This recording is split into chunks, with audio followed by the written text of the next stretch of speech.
حضرت عمر فاروق کا عدل، قبطی اور گورنر کا بیٹا اسلام میں انصاف کی بے حد اہمیت ہے، اور اس کی بہترین مثال حضرت عمر فاروق کی زندگی میں ملتی ہے۔ ایک بار مصر میں حضرت عمرو بن الاس کے بیٹے نے ایک قبطی، مصر کے غیر مسلم باشندے، کو ناحق مارا۔ قبطی نے جب انصاف نہ پایا تو وہ مدینہ آیا اور حضرت عمر کے دربار میں اپنی فریاد پیش کی۔ حضرت عمر نے فوراً مصر کے گورنر حضرت عمرو بن الاس اور ان کے بیٹے کو بلایا۔ جب وہ حاضر ہوئے تو حضرت عمر نے قبطی کو حکم دیا کہ وہ گورنر کے بیٹے کو ویسے ہی کوڑے مارے جیسے اسے مارے گئے تھے۔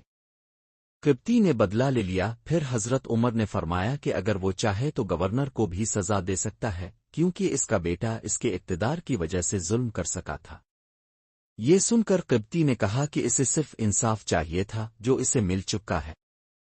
اس پر حضرت عمر نے حضرت عمرو بن الاس کی طرف رخ کر کے کہا، تم نے کب سے لوگوں کو غلام بنانا شروع کر دیا حالانکہ ان کی ماؤں نے انہیں آزاد جنا تھا؟